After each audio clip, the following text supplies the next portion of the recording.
Hello MotoGP fans. Welcome back to ZNGP Today. MotoGP legend Jorge Lorenzo has weighed in on Pecco Bagnaia's difficult 2025 season, offering blunt advice. Bagnaia should consider working with a sports psychologist to rebuild confidence and enthusiasm. Lorenzo, speaking to Moto.it after a season that saw Bagnaia slip from title contender to fifth in the standings, framed the issue as mental as much as mechanical.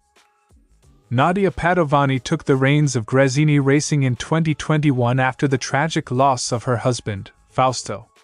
Since then, she's turned the squad into one of MotoGP's most successful outfits, winning races, challenging for championships, and earning respect across the paddock. Yet Padovani says she still meets sexism and resistance.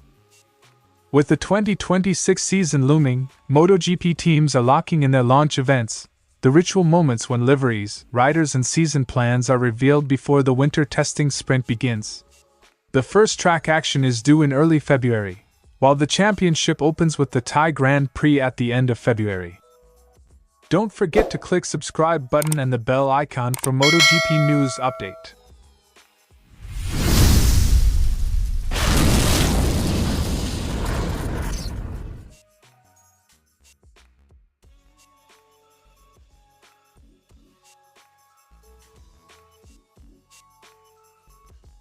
Bagnaia arrived at Ducati as a proven winner and a natural candidate to challenge Marc Marquez.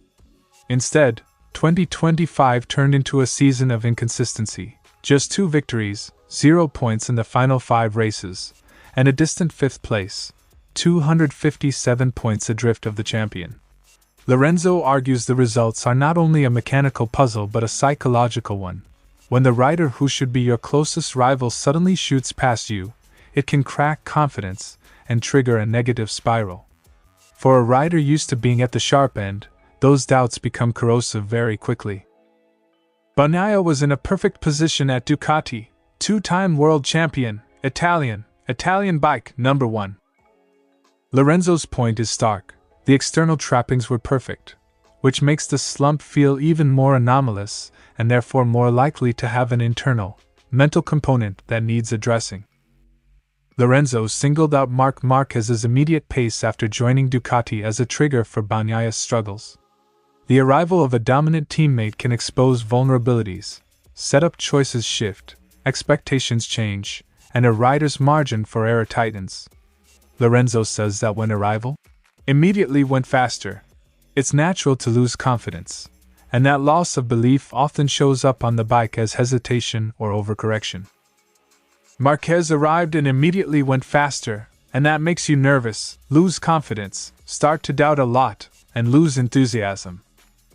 That description captures how psychological pressure translates into on-track performance, and why Lorenzo frames the solution as more than a technical fix.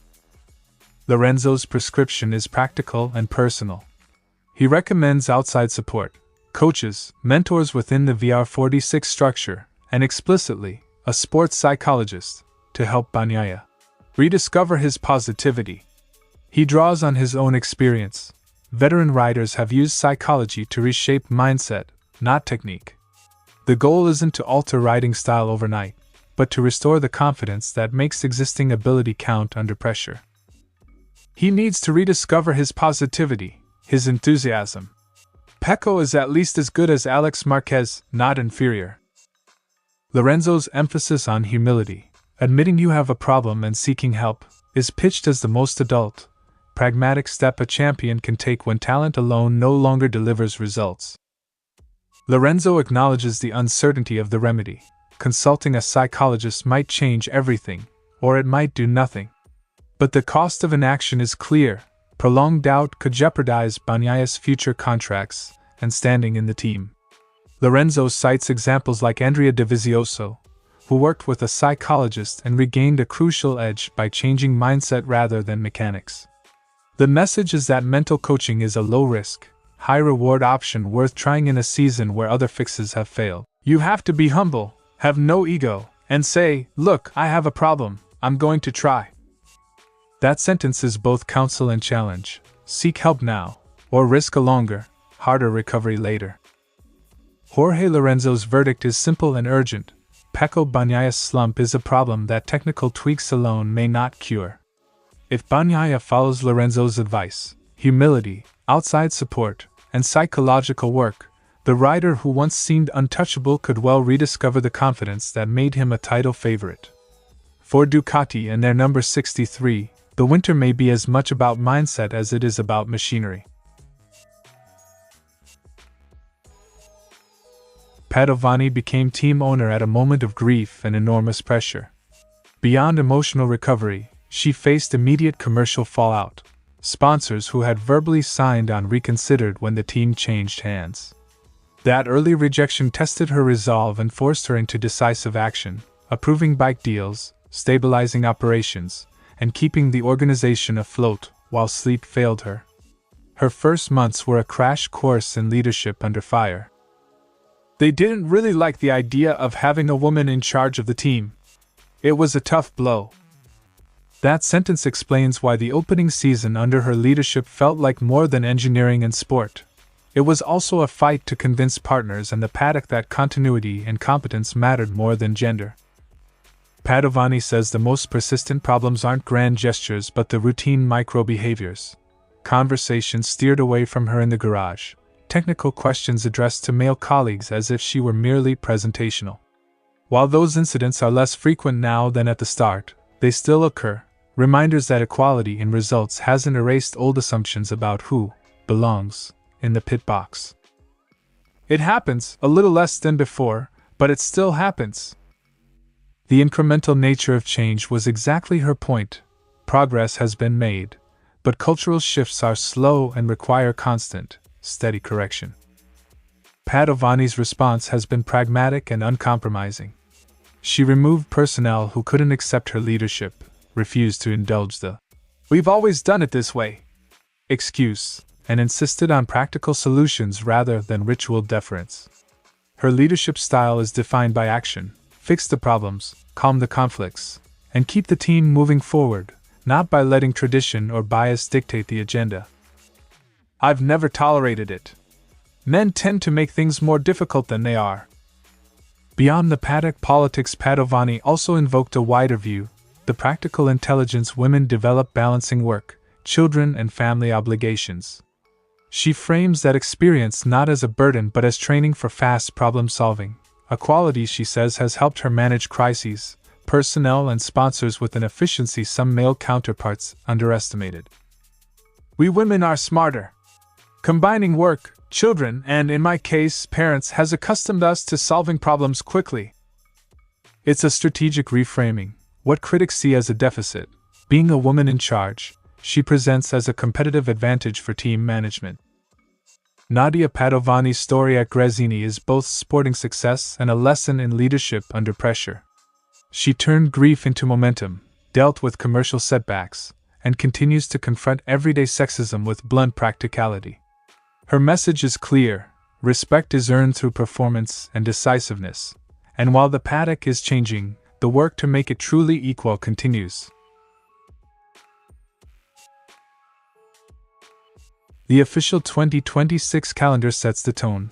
2 preseason tests kick off the development window in early February, and the championship opens on February 27th, March 1st with the Thai Grand Prix, meaning teams must finalize their 2026 machinery, lineups, and PR plans well before the first test day.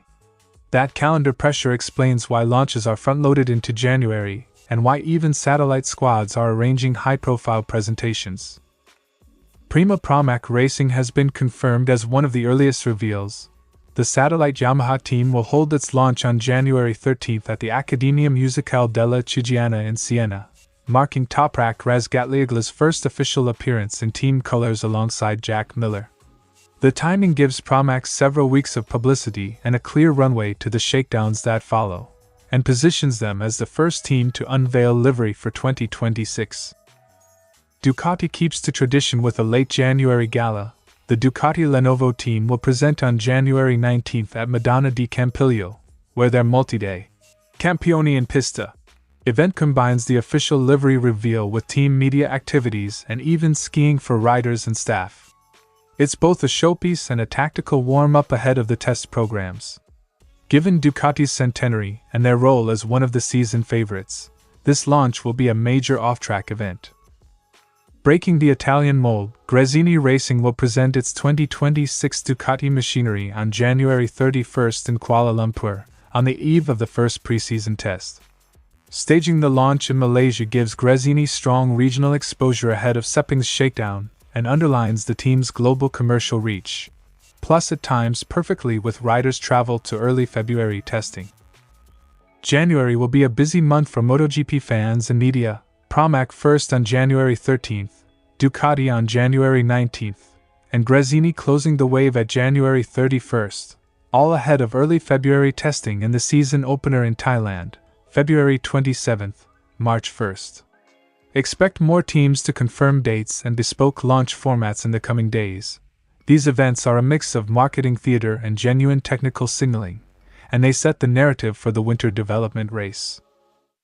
Thanks for watching ZNGP Today, and this is your MotoGP news update. And see you next time!